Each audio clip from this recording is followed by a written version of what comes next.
Alinhamento, disse-lhe que estava mais do que na hora de ele sair de lá. Se por bondade e delicadeza, o barão e sua filha não lhe dão a entender que você deve ir embora, então você mesmo deveria perceber que a sua presença excessivamente prolongada nesta casa está comprometendo a condessa Elfenberg. E isto é uma retribuição muito mal criada pelo favor que lhe fizeram. Desidério, enrolando a ponta do seu bigode, olhou de forma suspeita para o amigo, mas nada respondeu. Ficou. Alguns dias mais tarde, Saint André retomou o assunto, mas desta vez num tom menos amigável. A sua permanência aqui já está servindo de troça a todos e é motivo das mais animadas discussões. Berta Domberg acha que você ficou noivo, observou ele. Um forte rubor cobriu a face pálida de Valenrod. Que bobagem. Eu nem penso nisso, tenho certeza disso. Mas, é mais um motivo para acabar com todos estes maldosos boatos, respondeu secamente o conde. Devo dizer-lhe que, ontem, na casa da baronesa Schibest, a sua mãe disse que não sabe como arrancar o filho das garras do feiticeiro, que o mantém aqui na esperança de capturá-lo para sua pupila, enquanto esta testa em você a força de suas poções mágicas.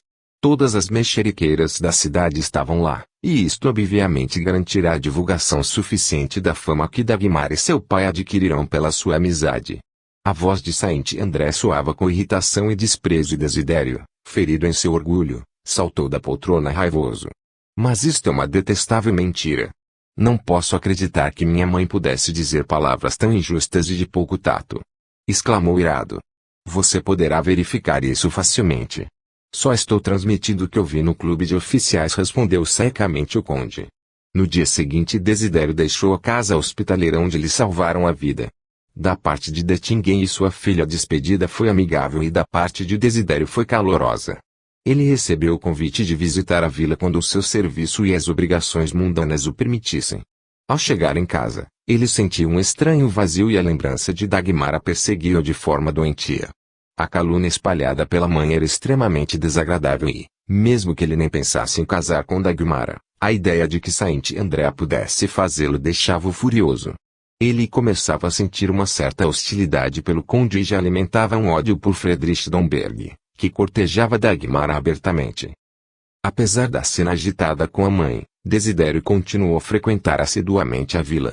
Dagmar a recebeu amigavelmente, como também o barão, que não prestava atenção a boatos, mas Valenrod, para desarmar as más línguas e esconder da sociedade as suas intenções, passou também a frequentar a casa dos Domberg.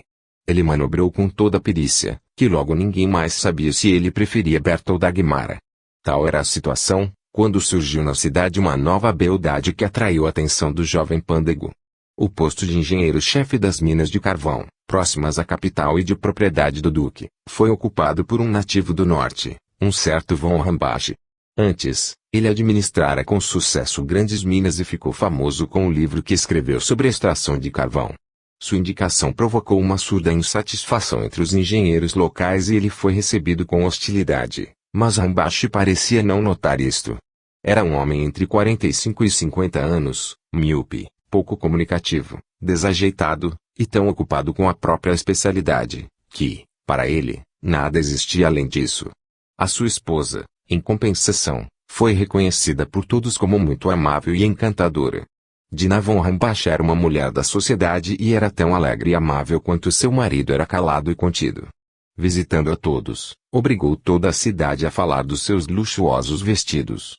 Logo a sua sala de visitas transformou-se no centro dos maiores representantes do mundo financeiro e burocrático e, principalmente, da juventude dourada, da qual fazia parte Desidério Valenrod.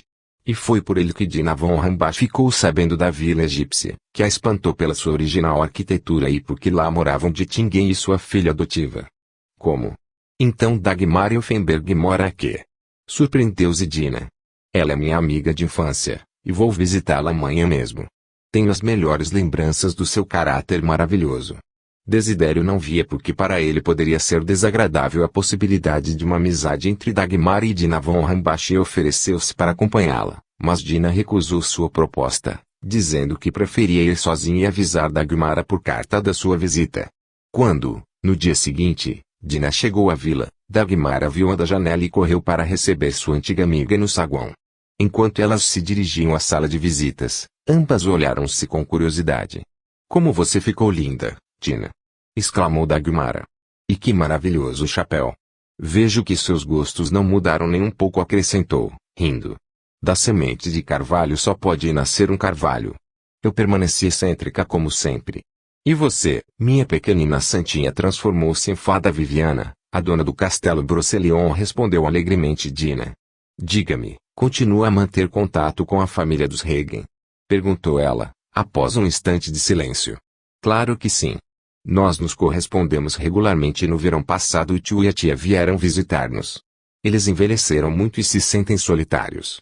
Felizmente, Alfredo foi designado como auxiliar do tio Gotthold. Isto foi uma grande alegria para eles.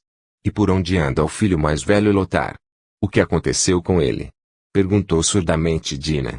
Com ele não tive nenhum contato desde que saiu do pastorado. Ouvi dizer que se formou médico e já goza de ótima reputação. Dina passou a mão no rosto, como se quisesse espantar um pensamento incômodo e, em seguida, mudou de assunto.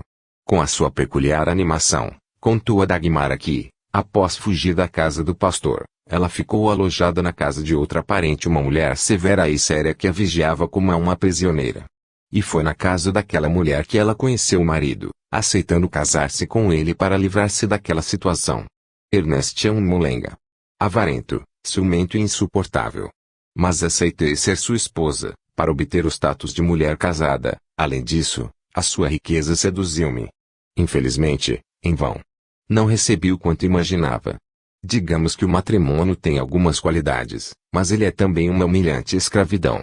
É muito difícil pagar o pão de cada dia obtido desta forma, acrescentou Dina. E com uma franqueza que provocou um mal-estar em Dagmara, ela contou algumas cenas desagradáveis de sua vida conjugal. O ódio ao marido, que soava em cada palavra, espantou e entristeceu a jovem. Pobre Dina. Vejo que o luxo e os prazeres não lhe trouxeram felicidade. Mas por que não esperou? Talvez encontrasse uma pessoa de que gostasse. Parece-me horrível viver com uma pessoa que você odeia. Os olhos negros de Dina faiscaram e ela soltou uma sonora gargalhada. A ira e a tristeza soaram em sua voz quando disse, minha ingênua fada Viviana. E você ainda acredita no amor? Isto só é possível dentro das paredes do seu castelo encantado. Na vida real as pessoas são dirigidas pela ambição, cálculo, hipocrisia e sensualidade. A única satisfação verdadeira que a vida nos dá é a riqueza e a vingança. Dagmara, você não imagina a alegria que se sente quando conseguimos vingar-nos de alguém que nos ofendeu. Lembra que tive um noivo antes da minha mudança para a casa do pastor. Quando meu pai faliu e morreu, a família dele deu-me as costas com desprezo. Imagine que, no ano passado, encontrei-o em Berlim. Ele sempre foi loucamente apaixonado por mim e se arrastou aos meus pés, como um verme, implorando o perdão. Eu permaneci impassível e senti-me triunfante, vendo o seu sofrimento. Lembro-me também de outro homem, o Ringen. Ele prometia casar comigo, mas depois, achando-me incômoda, mandou-me ficar com a tia. A voz de Dina soava com ódio e seus dentes brancos mordiam nervosamente o lábio inferior. Lembre-se, Dagmara, de que todos os homens são cruéis, egoístas, devassos e traidores. Contra eles a mulher tem o direito de utilizar todo tipo de esperteza e mentira. O seu famoso amor nada mais é do que uma baixeza calculada ou um capricho momentâneo. E, somente quando você começar a pagar-lhes na mesma moeda, passando a maltratar e enganar da mesma forma que eles nos enganam e, depois, jogá-los fora como um lenço usado, somente então você será feliz. Todos a admirarão e eles começarão a arrastar-se aos seus pés e permitirão com prazer que você os chute. Os olhos de Dina faiscavam sombrios e o ódio e a amargura deformaram o seu bonito rosto. Dagmara olhava com horror. Sua natureza pura e harmônica era incapaz de descer ao abismo cavado no espírito sensual de Dina pelas más tendências naturais do gênero humano e da esperteza. Dina percebeu o que Dagmara sentia e, agarrando-lhe a mão, apertou-a sofregamente. Eu lhe inspiro medo e repulsa, não é verdade? Isto porque você permaneceu com a alma pura e sem vícios, pois o seu benfeitor compôs a essência do seu caráter. Mas o ideal que você almeja e que não existe na terra fará de você uma infeliz. E você, desarmada, cairá sob os golpes dos maus. Creia-me, não sou mais aquela doida pensionista, sou uma mulher madura pela experiência e não pela idade. Já bebi da taça dos prazeres da vida, por vezes com paixão, por vezes com ódio, e convenci-me de que se deve sempre estar alerta, sempre pronta para defender-se dos inimigos que nos cercam. Cada uma das pessoas que lhe aperta a mão com sorrisos e adulações a jogará na lama e a caluniará assim que você virar-lhes as costas. Todos vão invejá-lo em tudo, até em seus pecadinhos, que condenam não por temerem o mal, mas somente porque não podem competir com você ou porque estão impossibilitados de pecar. Não me repudie, Dagmara, sinto-me bem demais na atmosfera pura que a cerca. Perto de você não preciso fingir, nem mentir, e isto, às vezes, é muito difícil. Nas últimas palavras de Dina percebia-se verdadeiramente todo o caos que reinava em sua alma. Dagmara, comovida, beijou-a solidariamente. Venha visitar-me sempre. Juntas tentaremos restaurar o equilíbrio do seu espírito. Mas, espero que você também me visite. Não vou permitir que fique definhando no seu velho castelo. Você irá trabalhar no meu aperfeiçoamento, enquanto eu vou armá-la para a luta da vida, respondeu Dina, já recomposta e readquirindo rapidamente o bom humor. A partir desse dia, as amigas passaram a encontrar-se assiduamente. Apesar do abismo que separava suas opiniões e convicções, elas se aproximaram, discutiam, julgavam uma outra, mas sem qualquer amargura ou ressentimento. A energia de Dina e sua grande experiência em relação ao mundano e da vida em si influenciavam Dagmara, apesar desta desaprovar muitas atitudes da amiga. Dina, por sua vez, apegou-se sinceramente a Dagmara, que era a única pessoa cujo conselho ouvia e pelo qual estava pronta a sacrificar algo. Essa proximidade não agradou nada a Desidério e ele, certa vez, expressou a Saint André a sua surpresa sobre Dettingen permitir que sua filha visitasse uma pessoa tão leviana e de reputação duvidosa. Concordo com o barão, cuja opinião é que a condessa Dagmara não precisa temer nenhuma contaminação moral. Já a sua influência pura pode ser benéfica para a senhora Rambacher, respondeu calmamente o conde. E a conversa mudou para outros assuntos. Desidério ocultou a insatisfação e mais tarde, com a sagacidade que lhe era peculiar, evitava encontrar as duas amigas juntas, visitando-as separadamente. Entretanto, um dia o infeliz acaso trouxe Dagmara à casa de Dina, justo quando lá se encontrava Valenrod. A conversa ficou amena e Desidério retirou-se rapidamente, alegando problemas no serviço. Mal ele saiu, Dina soltou uma forte gargalhada. Notando o espanto de Dagmara, ela observou ironicamente: você percebeu como o pobre barão ficou calado e sisudo? Ele estava se sentindo como uma raposa que caiu na armadilha. E por quê? Porque, em sua presença, ele deve portar-se como Catão, e isso o impedia de fazer o papel de conquistador na minha frente. Preciso contar-lhe que ele quer ser meu amante. Ela calou-se por um instante, percebendo que o rosto de Dagmara enrubescera. Ah! Está com ciúmes, querida. Bem, neste caso prometo-lhe que, para sua satisfação, vou botá-lo para correr, mas é claro que não. Não me interessam as aventuras do tenente Valenrod. E se você quer sujar-se, arrumando um amante, para mim pouco importa quem ele seja. Não importa o que digam, mas amo a vida, o amor e brilhantes. E o pensamento de ter um amante há muito não me assusta.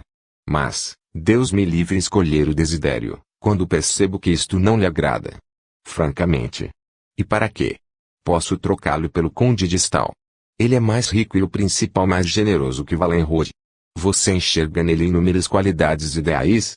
E eu lhe digo que é igual aos outros e ainda pior, porque quer deliciar-se sem abrir a carteira, pensando que só a pessoa dele já é suficiente. Este tipo de homem não terá sucesso com mulheres que se respeitam. E eu, decididamente, não farei nenhum sacrifício, desistindo do seu amor desinteressado. Dagmara nada respondeu e baixou a cabeça. Realmente, ela tentava encontrar em Desidério boas qualidades, pelo fato de lhe agradar-lhe mais do que os outros, e agora uma voz interior soprava-lhe que Dina estava certa. Este sentimento ficou mais forte quando ela percebeu que Desidério repentinamente começou a tratar Dina com ódio mal disfarçado. Criticava sua falta de moral, sentia pena do marido e dava a entender que ela saía com um dos seus colegas. Dagmara achou que era seu dever avisar Dina dos boatos que corriam sobre ela, mas esta só fez rir. Caluniando-me, o Sr. Valenrod tenta vingar-se da derrota. E eu zombo de sua fúria. Ah, se você visse a cara do conquistador irresistível quando mantive a minha promessa e botei-o para fora de casa. 9. Naquela época, uma notícia inesperada deixou Dagmara muito preocupada e provocou longas discussões na corte do duque. O velho médico do duque faleceu e todos esperavam que o lugar do falecido fosse ocupado pelo seu genro e assistente, Mas Franz Erich nomeou para aquele alto e bem remunerado posto um médico muito jovem que obtivera grande notoriedade, graças a algumas curas incríveis. Este escolhido do destino não era outro senão Lothar Hegen que, afortunadamente, conseguira salvar a filha do duque, já à beira da morte. Ao saber da nomeação do amigo de infância, Dagmara ficou felicíssima e foi imediatamente visitar Dina para contar a novidade. Mas a preocupação e a palidez desta obrigaram Dagmar a refletir e chegar à conclusão que Dina ainda guardava pelo seu ex-namorado um sentimento que não saberia dizer se era amor ou ódio. A chegada do novo médico-chefe, sua apresentação à corte e as visitas, tudo isso foi tema dos assuntos da cidade durante uma semana. Uns não cansavam de elogiar o conhecimento, a amabilidade e a bela aparência do recém-chegado, outros, em sua maioria partidários do pretendente ao cargo, criticavam o jovem médico de todas as maneiras, acusando-o de materialista, ateu e radical, transformando-o quase num criminoso nacional e inimigo do duque. Dagmar irritava-se com tais críticas, lançando-se ardentemente em defesa do amigo e aguardando com impaciência ver pessoalmente em que ele se transformara depois de todos aqueles anos. Finalmente, uma semana depois, uma luxuosa carruagem parou em frente à vila egípcia e o criado entregou a Dagmar o cartão de visitas do Dr. Hegen. Contente, ela ordenou que o recebessem e correu ao seu encontro. Encontraram-se no gabinete anexo à sala de visitas. Finalmente você apareceu, Lothar. Eu já imaginava que você havia esquecido-se de mim. Exclamou, estendendo-lhe ambas as mãos. O rapaz segurou-as e por várias vezes levou-as aos lábios. Você me repreende por algo em que também não acredita. Mas antes de desmentir a sua não merecida suspeita, permita-me agradecer por esta recepção tão amigável que nem ousava esperar, respondeu Lothar, olhando-a com gratidão. Dagmar riu. Você não tinha motivos para imaginar que iria recebê-lo com cerimônias. Venha comigo. Quero mostrar-lhe a sala de visitas e a biblioteca. Meu pai está ocupado no laboratório, e não posso agora apresentar você a ele, mas fica para o almoço e, enquanto lhe sirvo o desejum, nós conversaremos. Isto se concordar em ser nosso prisioneiro. Entrego-me inteiramente à sua disposição e, se me permitir, ficarei aqui pelo tempo que Tannhäuser passou na Gruta de Vênus. Dagmar, que subia a escada à sua frente, virou-se e ameaçou-o com o dedo em riste. Nota-se que o amor ocupa seus pensamentos. Não é à toa que dizem que você virou a cabeça de todas as mulheres da cidade. Aliás, isto é desculpável, você é um rapaz muito bonito. Pelo amor de Deus, Dagmar, não fale assim. Mesmo que a sua opinião seja lisonjeira para mim, ela já foi dita por tantas bocas pouco simpáticas que, francamente, estou farto. Calma. Nem sempre vou mimá-lo com elogios, respondeu ela, rindo. Após o desejum, os jovens passaram para a pequena sala de visitas. Dagmar pediu-lhe que contasse o que acontecerá durante todo aquele tempo de separação. Lothar descreveu de forma sincera e entusiasmada todas as peripécias de sua vida de trabalho, lutas, infortúnios e, finalmente, o triunfo, quando chegou ao topo, adquirindo a independência financeira. Quando terminou seu relato, houve um prolongado silêncio. De repente, Dagmar aproximou-se e perguntou, Lothar, por que não faz as pazes com seu pai? A pobre tia sofre muito com o desentendimento entre vocês. Hegen suspirou profundamente. Meu pai não quer isto. Ele não pode perdoar as minhas convicções antirreligiosas e também o fato de ter trocado a carreira de pastor pela medicina. Entretanto, será que dá para comparar a mísera subsistência de um pastor de aldeia à posição brilhante que conquistei e que me dará independência e tranquilidade na velhice? E você continua a não crer em Deus? Perguntou baixinho e timidamente Dagmar. O jovem médico levantou a cabeça e seus olhos flamejaram. Mais do que nunca, duvido da providência. É preciso ver como vejo todo dia a morte, sofrimentos e miséria sob todas as formas. É preciso visitar todos aqueles horríveis covis onde vegetam e morrem os desafortunados para não acreditar na invenção da misericórdia divina. Eu não poderia ser um sacerdote, pois é o sacerdote que vem para consolar estes infelizes, falando-lhes de misericórdia que não existe, de justiça que é a mais cruel das injustiças, ou ainda prometendo o distante paraíso como recompensa pela vida, que foi um inferno para eles. E ainda ameaça a menor queixa com a ira celestial que condena e dizima estes pobretões, antes mesmo que eles pequem. Não, eu nunca vi um Deus justo e bom, por todo lugar, o destino do homem é dirigido pelo cego, bruto e impiedoso acaso. Dagmara baixou a cabeça. Ela lembrou das dúvidas que perturbavam a sua consciência, à medida que o seu conhecimento aumentava e transformavam a sua ideia inicial do Deus patriarcal, bondoso e simples, a quem dirigia as suas preces infantis. Dagmara. Você também não acredita em Deus como antes? Exclamou Lothar, captando a expressão estranha no rosto da moça.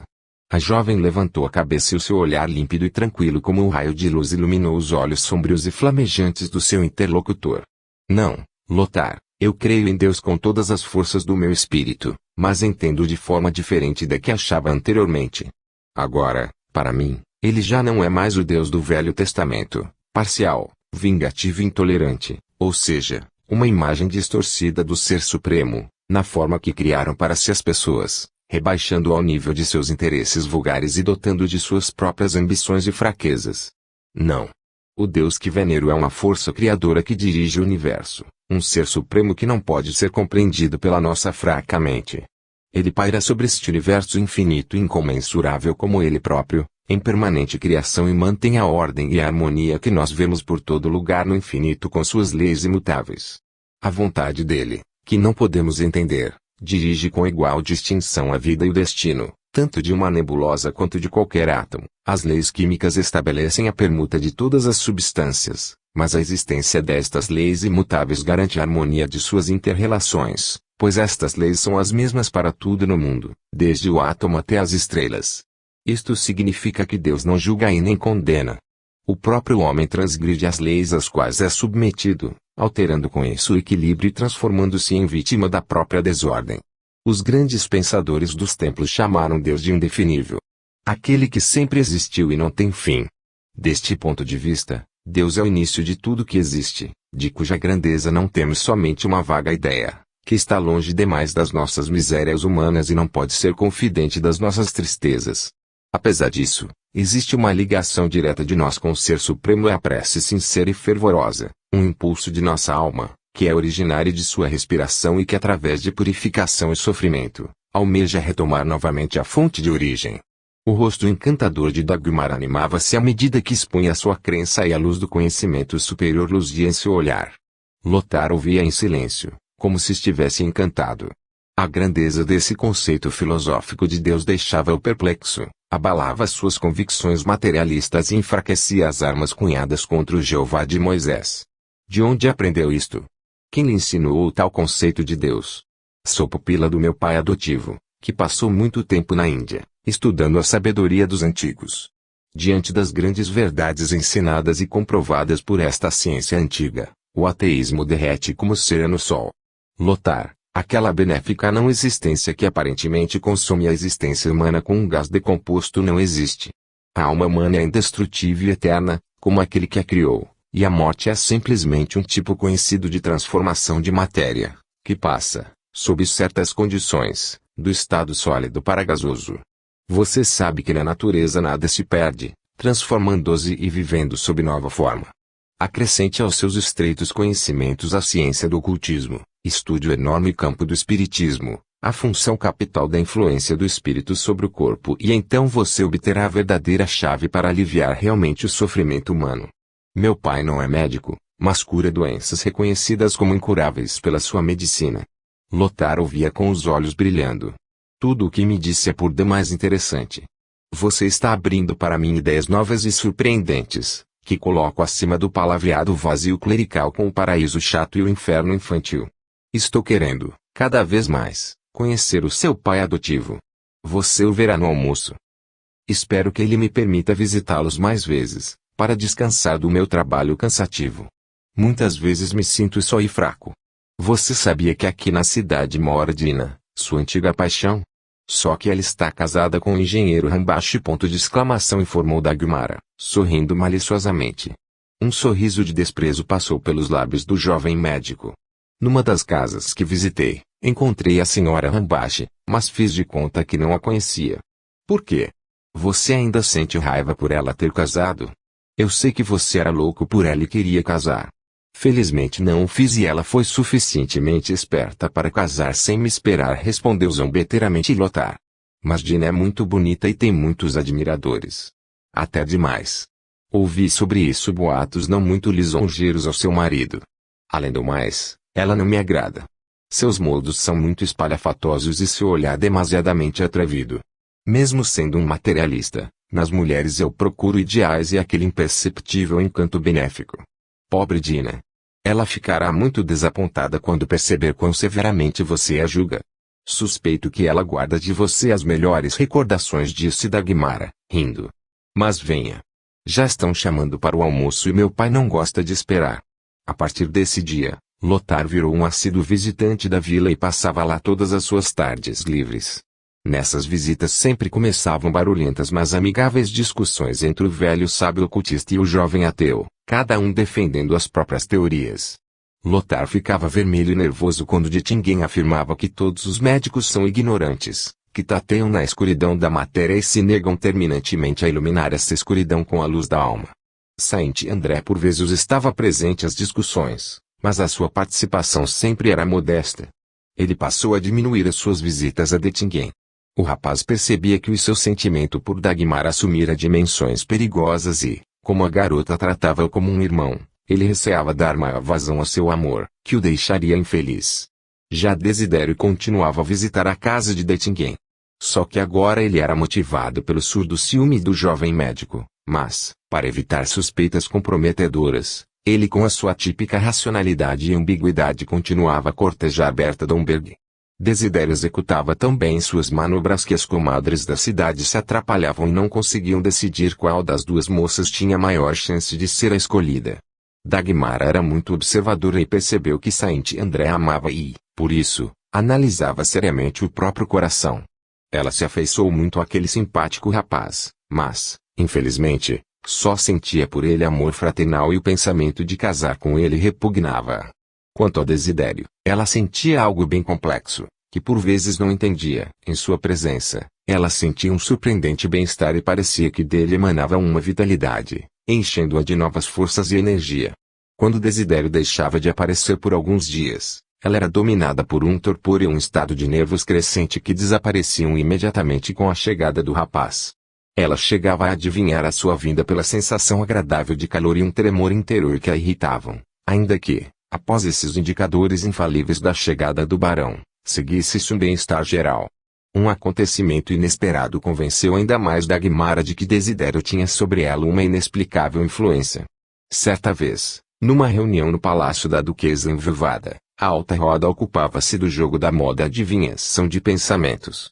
Desidério desempenhava o papel principal, pois as suas ordens eram mais bem executadas pelos sugestionados. Dagmara, pensativa e nervosa, recusou-se a participar das experiências e estava sentada à distância, quando dela se aproximou Valenrod que, sorrindo, levantou as duas mãos e bradou, caprichosa fada Viviana. A senhorita se nega a participar do nosso jogo. Neste caso, ordeno-lhe que durma. Dagmara sentiu algo queimando seu coração e uma corrente de fogo percorreu seu corpo. Sentiu-se tonta, o olhar apagou e sua cabeça caiu sobre o espaldar da poltrona.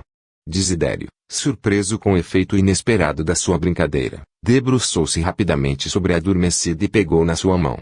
Certificando-se de que ela se encontrava num estado de completa catalepsia, ele assustou-se e tentou despertá-lo o mais rapidamente possível com passes magnéticos.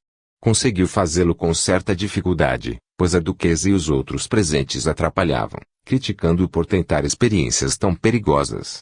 Quando Dagmar acordou, sentiu uma terrível fraqueza e recebeu friamente as desculpas do barão, que afirmava que não queria e nem previa aquela situação inesperada. Em seguida, ela foi rapidamente para casa. A partir daquela tarde, Dagmara sofreu uma estranha mudança.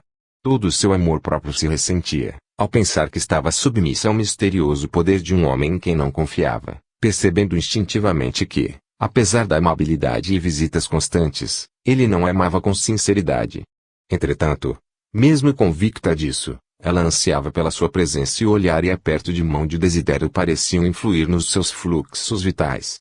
Dagmara se perguntou, assustada, se aquilo não seria um amor inconsciente pelo barão, mas logo convenceu-se de que o seu espírito estava livre e que somente seu corpo estava escravizado por alguma força poderosa, que a vontade e orgulho não conseguiam vencer.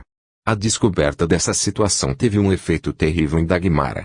Ela emagreceu, ficou pálida, perdeu o apetite e o seu estado nervoso era preocupante. Desidério logo percebeu a influência que tinha sobre Dagmara, e por vaidade, convenceu-se de que provocava uma forte paixão na moça. Dettingen, entretanto, vigiava Dagmara com sombria preocupação, conhecendo bem demais a causa psíquica e física do seu estado. Ele próprio também estava doente. A doença do coração, da qual padecia havia tempos, começou a piorar. Às vezes ele sentia tonturas e uma forte dor no peito quase o impedia de respirar. Certa vez, um ataque semelhante ocorreu com ele na presença de Hagen. O jovem médico ajudou e depois observou num tom de brincadeira mas sério: querido barão, apesar de todo o respeito que tenho pelo seu conhecimento, gostaria de servir a sua e a minha ciência. Permita-me auscultá-lo e depois prescrever-lhe alguma beberagem insuportável que o senhor engolirá com desprezo. O senhor deverá fazer isso por Dagmara e por seus amigos. O barão sorriu. Estamos sós e posso dizer-lhe com sinceridade que, para a doença que tenho, não existem remédios. Para a morte, quando chegar a hora, qualquer ciência é inútil. E digo-lhe mais. Não tenho mais do que 8 ou 10 meses de vida. Ausculte-me e irá convencer-se de que estou certo. Lothar, após examinar o paciente, ficou pálido e, em silêncio, encostou-se na escrivaninha. E então, meu amigo? Por seu semblante percebo que o meu diagnóstico estava correto. Entretanto, quero a sua opinião sincera, continuou Dettingen, apertando amigavelmente a mão do médico. Pensa que tenho medo da morte? Acredite-me, ela é assustadora somente para os ignorantes, que imaginam que tudo termina no túmulo e que o seu ser transforma-se em nada.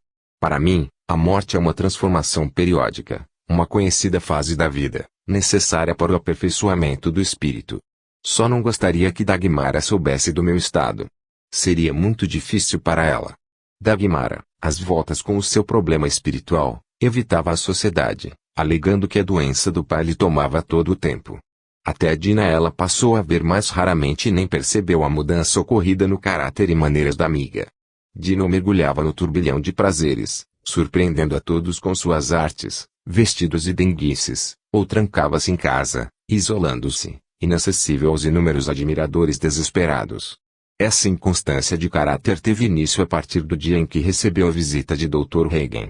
Lothar foi visitá-la como médico, convidado por Dina para ver o marido, que se resfriara seriamente. O jovem médico fingiu não reconhecê-la, mas quando ficaram a sós no gabinete, aonde foi conduzido pela senhora von Rambach para prescrever a receita, Dina tocou a sua mão e perguntou com voz trêmula: Sr. Hagen, o senhor não me reconhece ou não quer reconhecer? Lothar levantou a cabeça e o seu olhar calmo e gélido suportou o ardor dos brilhantes olhos de Dina. Pensei que não seria agradável à senhora se eu a reconhecesse. Mas por quê? Nunca me arrependo dos meus atos e não considero crime acalentar sonhos que, na verdade, foram destruídos rapidamente pela realidade. Lothar ficou um pouco sisudo e respondeu, evitando o periclitante tema: a senhora tem razão. Os sonhos da adolescência devem desvanecer-se pela razão que a senhora chama seriamente de realidade. Eis a receita. Por favor, dê este xarope ao seu marido nos horários prescritos. Amanhã eu volto. Volta como médico ou como velho conhecido? Perguntou Dina, com um sorriso forçado. Hagen fez uma reverência. Já que a senhora permite, não deixarei de aproveitar este amável convite. A partir desse dia, começou uma estranha relação entre os desapaixonados. O doutor aparecia frequentemente nas recepções na casa de Dina e percebia que ela se consumia de paixão por ele. Mesmo assim, ele nunca passou dos limites da razão contida, permanecendo surdo e cego a todos os seus avanços. Não que tivesse receio de cair na rede da perigosa sereia, mas é que havia um novo e poderoso sentimento que o deixava indiferente a todas as seduções de Dina Rambach. Esse sentimento era por Dagmara.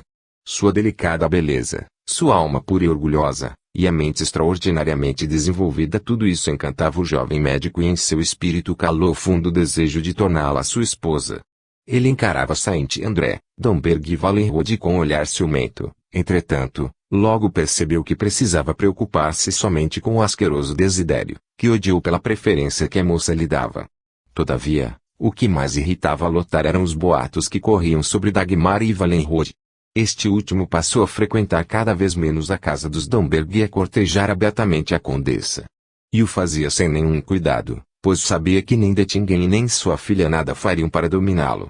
Esta era a situação quando, um dia, Dagmara voltou do passeio antes da hora costumeira e soube pelo velho mordomo que Santo André e Desidério estavam no gabinete de Dettingen, aguardando a volta dele da cidade. Antes de subir para seus aposentos para trocar o traje de amazona, Dagmara dirigiu-se ao gabinete. Ela queria dizer aos jovens que seu pai voltaria dentro de uma hora e oferecer-lhes algo para comer. O grosso tapete abafou o som de seus passos e, absorta nos próprios pensamentos, ela não prestou atenção à conversa em voz alta, que provinha do gabinete. De repente, Saint André pronunciou o nome dela, fazendo-a estremecer e parar indecisa a alguns passos da porta. E eu repito, se você é uma pessoa honesta, então vai pôr um fim a esta comédia indigna. Todos aguardam o anúncio de seu noivado e os companheiros acham que é sua obrigação. Você manobrou espertamente entre Berta e a Condessa, mas finalmente deixou a Domberg. Isto é perfeitamente compreensível, pois você acredita que a sua posição com o Duque está bem firme. Neste caso, você deve se declarar a Dagmara, dizia Saint André com amargura e irritação. A voz de Desidério tremia de raiva, quando ele respondeu, ora essa. Quero ver quem irá obrigar a declarar-me, se não tenho nenhuma intenção de casar, se não tem tal intenção, então preserve a reputação da moça e não finja ser seu pretendente. Você levou este jogo longe demais. Se não quer que as pessoas honestas considerem-no um patife, deve casar com a Condessa Elfenberg, isto é, se ela o aceitar como marido. Respondeu Desidério com um riso irônico, que repercutiu mal em Dagmara. Aquela pequena exclamação continha tanta autoconfiança e vaidade, não permitindo nem sombra de dúvida quanto à aceitação da proposta, que o rosto da moça ficou vermelho. Dagmara correu para seus aposentos e, jogando-se no divã, chorou convulsivamente. Um sentimento de indescritível tristeza e de amor próprio ferido apertou seu coração. Apesar do que diziam de Wallenrod, Dagmara acreditava que ele amava e procurava neste sentimento um alívio para a humilhante consciência de ser escrava de sua força oculta. Se ele amasse, esta estranha prisão não seria um grande mal e ela se submeteria de bom grado. Apesar da instintiva desconfiança que por vezes despertava, ela se consolava, sonhando com o futuro e vendo em Desidério qualidades espirituais tão atraentes quanto a sua aparência externa. E agora, de repente, ela fica sabendo que ele não a ama, usando-a como cobertura para o seu jogo duplo, que deveria garantir para ele a vaga de ajudante de ordens e, ao mesmo tempo, livrá-lo de Berta Domberg. Dagmara franziu o senho e em seus olhos acendeu-se um sombrio fogo. Então, Dina estava certa. Sob a luxuosa embalagem, o barão escondia um coração frio, um egoísmo cego e vaidade. Se agora ele a pedisse em casamento, iria fazê-lo por insistência dos companheiros, para preservar a reputação dela, que comprometera arbitrariamente. E ele não tinha dúvidas de que seria aceito com entusiasmo. O expressivo riso de Desidério soava zombeteiro em seus ouvidos. Com o rosto em brasa, Dagmara pulou do divã. Vou mostrar-lhe que ele não é nem um pouco irresistível e que não quer o seu sacrifício. Vou deixar que continue livre para todas as suas futuras sujeiras.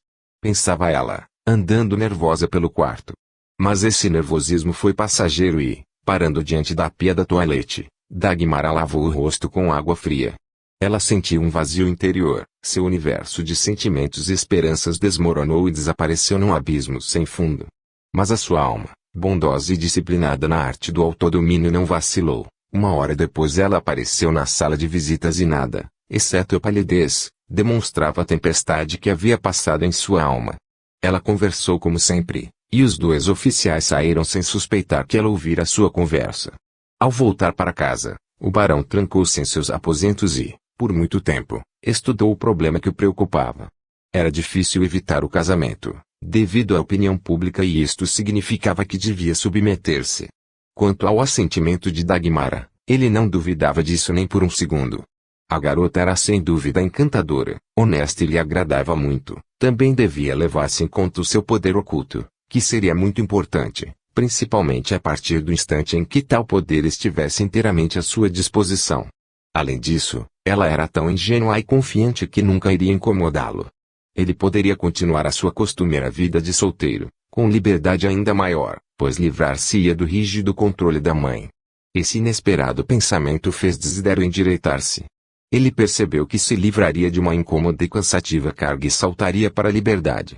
É claro que ele amava muito a mãe e reconhecia seus cuidados, amor e sacrifícios, mas ela sufocava-o, obrigando-o a relatar-lhe as suas façanhas e constantemente inventar mentiras para relaxar a sua vigilância ciumenta. Ele sempre sentiu a sua mão pesada segurando firmemente a carteira.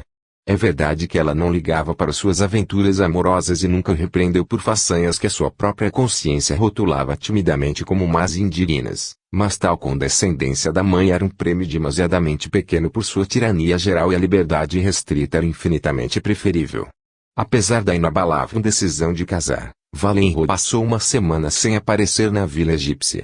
O motivo disso é que não tinha coragem para contar à mãe sobre a sua decisão.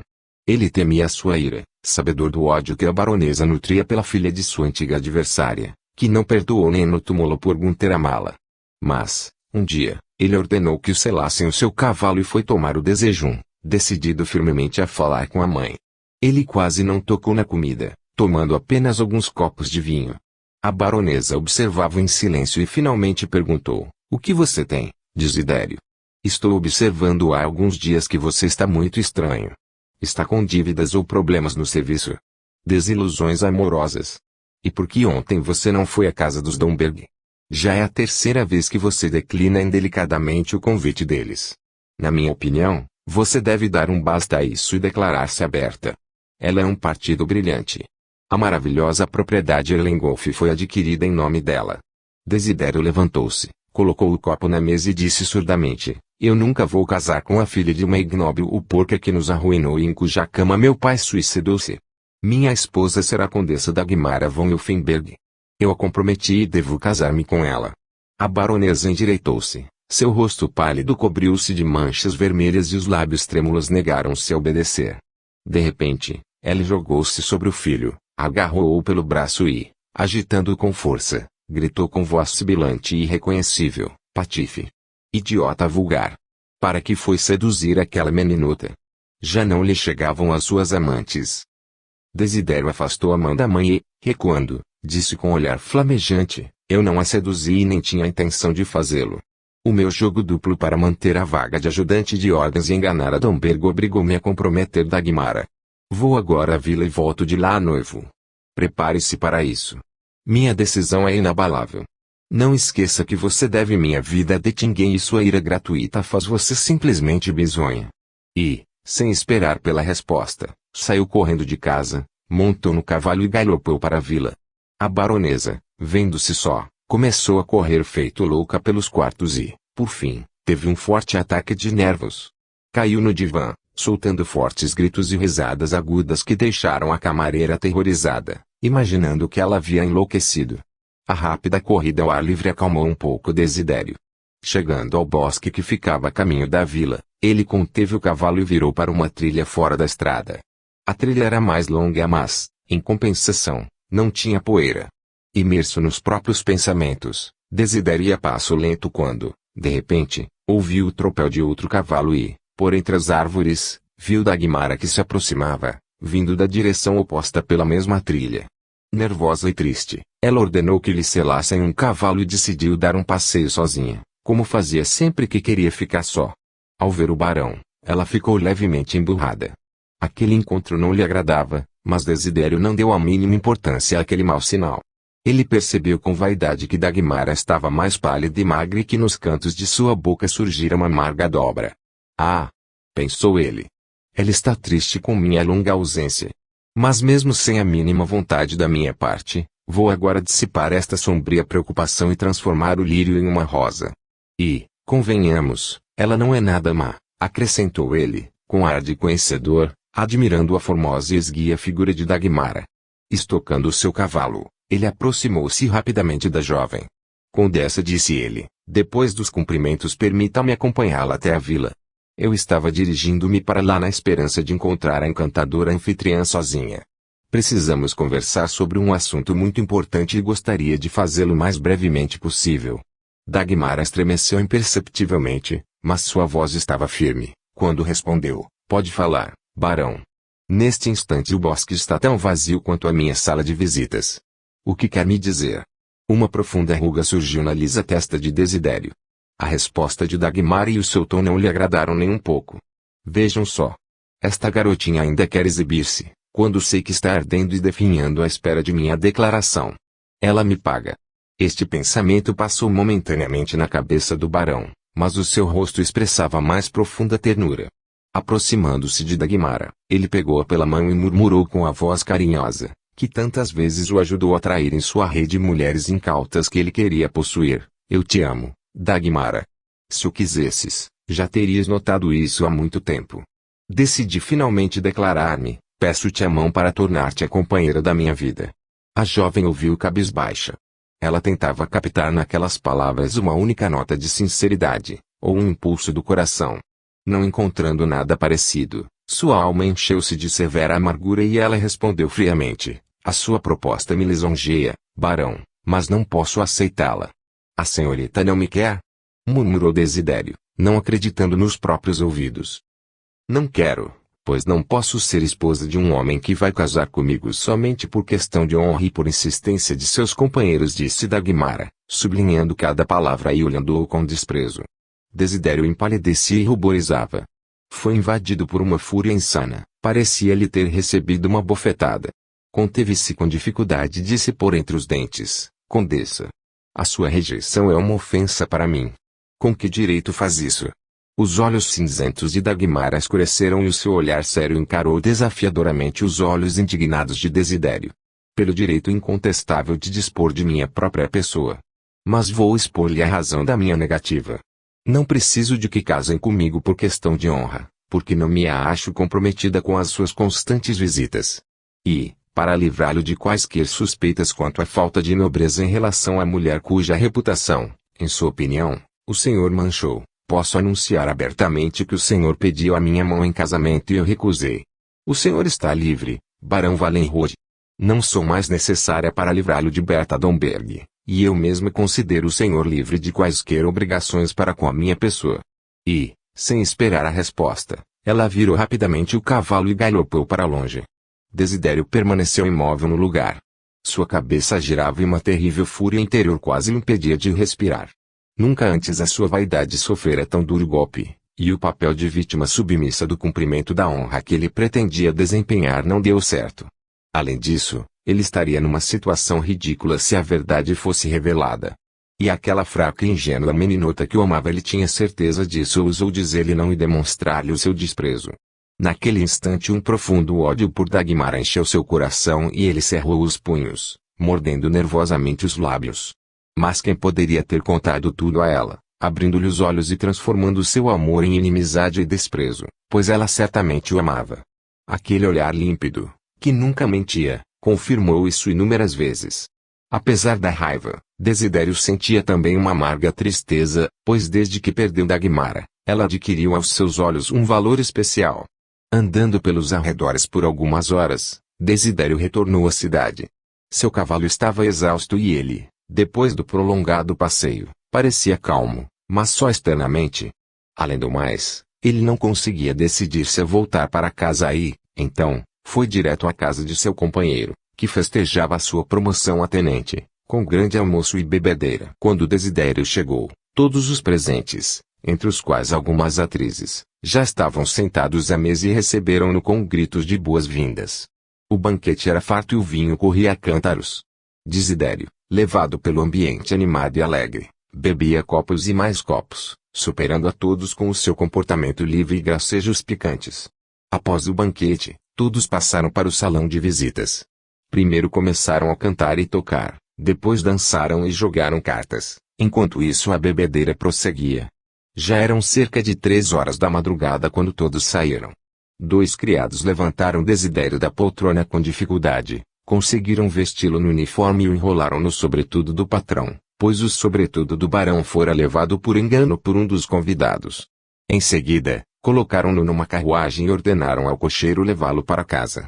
Pálida e com lábios cerrados, a baronesa Wallenrod, cheia de fel e raiva, aguardava a volta do seu filho. Ela estava parada junto à janela que dava para a rua, o que lhe permitia ver de longe a chegada de alguém. Onde estaria ele? Não é possível que ficasse na casa de Dettingen até aquela hora. Provavelmente, alguns companheiros o arrastaram para uma farra, que sempre o deixava num estado horrível no dia seguinte. A baronesa odiava tais reuniões e, preocupada com a saúde do filho, castigava-o, privando de subsídios. Desidério sabia disso e, Cuidadosamente evitava ser visto pela mãe após as oferendas a Baco excessivamente grandes. Pois, por mais absurdo que fosse tal despotismo materno, ele tinha de obedecer. Dessa vez, entretanto, ele perdera completamente a capacidade de pensar e, por isso, deixou que o levassem para casa. Quando a carruagem parou na entrada da casa, a baronesa percebeu que suas suspeitas não a enganaram. Levantou-se para chamar o estafeta, mas depois mudou de ideia e foi rapidamente à sala de visitas para receber o filho no saguão, com um sermão sentido.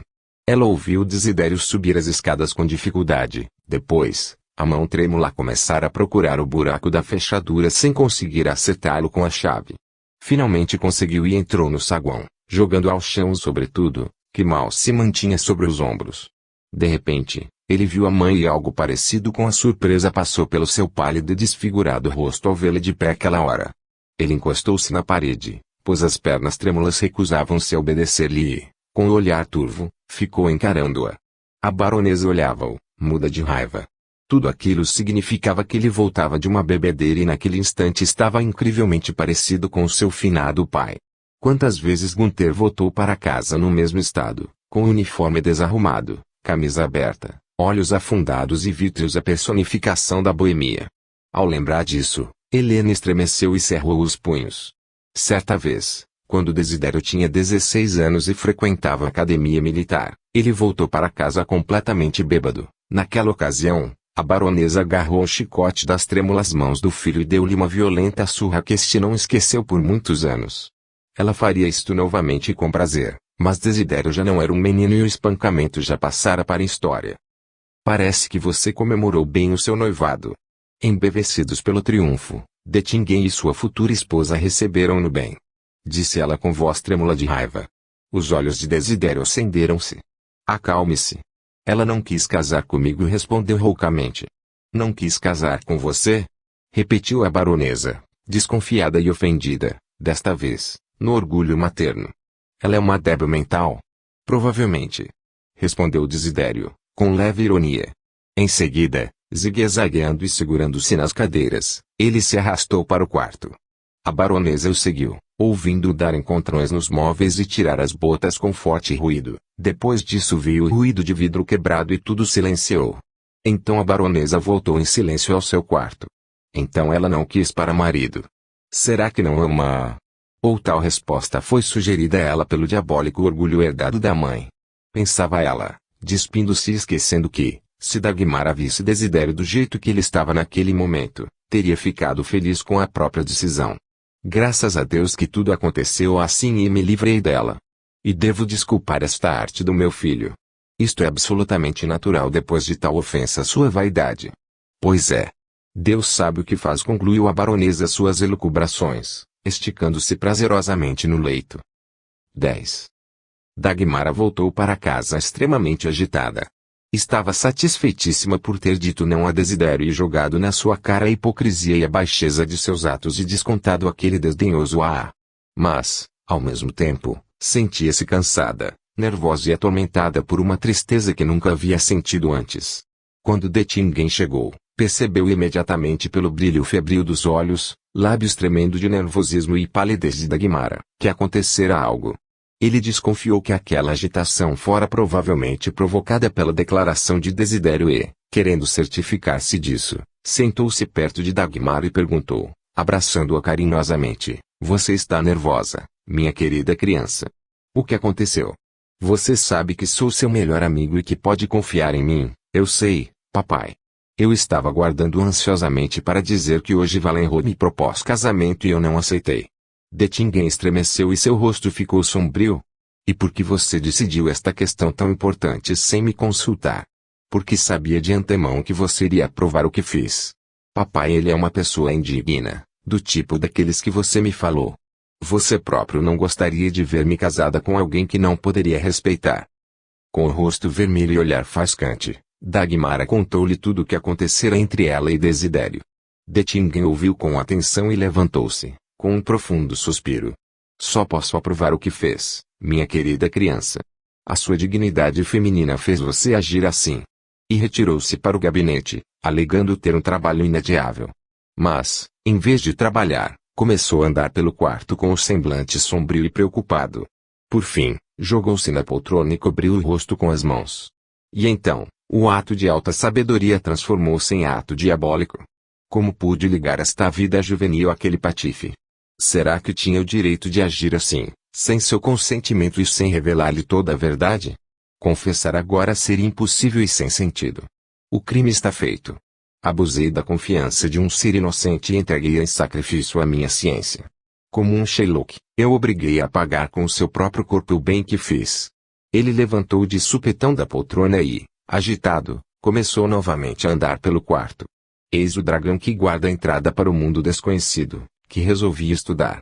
Ele deixou-me entrar e fiz-me seu aprendiz, mas, em troca, fui obrigado a entregar-lhe o que tenho de mais precioso. E quantos inocentes morreram nas garras do minotauro insaciável, chamado ciência. Nós adeptos das ciências ocultas, criticamos a cruel vivissecção dos cientistas modernos, que através do sofrimento do ser vivo, tentam compreender os segredos da ação da matéria. E nós somos melhores? Nem um pouco. Somos somente mais sofisticados.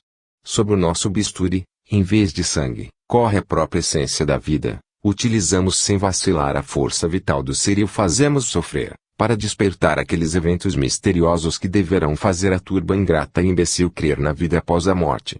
Assim já se fazia nos templos. Hoje, o irracional rebanho humano critica e odeia de todas as formas os infelizes que possuem o dom destas misteriosas capacidades, e somente porque eles lhes permitem conhecer o mundo invisível. Mas que direito tenho de julgar, se eu próprio sacrifiquei um ser delicado e puro a um homem que irá pisar a quem ele deve a vida? O abismo atraiu-me. Vou desaparecer e estarei inacessível ao julgamento humano, mas o mal que fiz sobreviverá a mim, e quem irá apagá-lo com sofrimento imerecido será um ser inocente. Oh! Como são felizes os pobres de espírito! E com um rouco gemido, Dettingen caiu no divã e cobriu a cabeça com travesseiros. Passou-se bastante tempo até que ele levantou-se de repente com ar de cansado. Devo ver como ela está. Uma grande excitação de ambas as partes pode ter consequências perigosas. O barão acendeu a vela e dirigiu-se ao quarto de Dagmara. Já amanhecia, mas o quarto estava completamente escuro, graças às espessas cortinas fechadas. A fraca luz noturna era insuficiente para iluminá-la. Dettingen aproximou-se silenciosamente da cama e iluminou cuidadosamente a adormecida. Sobre a almofada, Dagmara dormia tão pálida quanto a branca cambraia de sua camisola, mas aquele estranho sono era muito parecido com desmaio, pois as suas mãos estavam frias e a respiração quase imperceptível. Eu estava certo, ela está em completo e profundo transe, murmurou Dettingen. Colocando a vela sobre a mesinha de cabeceira, ele começou a executar passes mágicos. Pela forte tensão da força de vontade, as veias da sua testa incharam e ele começou a suar. Mas Dagmara permanecia como morta. Respirando pesadamente, o barão sentou-se e enxugou o rosto. A idade e a doença tiraram de mim as últimas forças. Não tenho vitalidade suficiente para este jovem organismo, pensou, abatido. Um minuto após, levantou-se decidido e tirou de dentro da roupa algo parecido com um talismã em forma de estrela em cujo centro estava incrustado uma pedra semelhante a diamante, mas com brilho e reflexos muito mais fortes. Levantando com um gesto imperioso o talismã, Dettingen pronunciou um encantamento rítmico, levantando e baixando a voz. Após alguns minutos, da parede perto da janela começou a levantar-se uma nuvem avermelhada, cujo movimento obedecia exatamente ao canto do invocador. Aumentando e condensando-se aos poucos, a nuvem tomou a forma semi-transparente de um homem que parecia levantar-se da cama. Apesar do reflexo avermelhado, seu rosto estava mortalmente pálido até sob a luz vermelha que o iluminava, os olhos afundados nas órbitas e exalando um sufocante odor de mistura de vinho e sangue. Dettingen recuou como se recebesse um forte golpe. Seu animal, embebido de elementos de alcoolismo e devassidão, volte para onde veio! Exclamou o barão, diante da aparição, levantando o braço num gesto imperioso. Mas a estranha aparição, aparentemente não o percebendo, passou silenciosamente por ele e desapareceu nos cortinados da cama. Santo Deus! Ele é mais forte do que eu! Exclamou Dettingen, já sem forças, encostando-se no móvel e fechando os olhos. Mas essa fraqueza foi passageira. O barão recuperou-se e correu para a cama. A aparição havia sumido e ele, com a mão trêmula, Constatou que o corpo de Dagmar estava novamente morno e flexível. O rosto encantador adquiriu a cor rosa e a respiração normal e profunda atestava que agora ela dormia um sono reparador. Ah! Murmurou de Tingen com lábios trêmulos. Se até aquela carniça fluídica foi capaz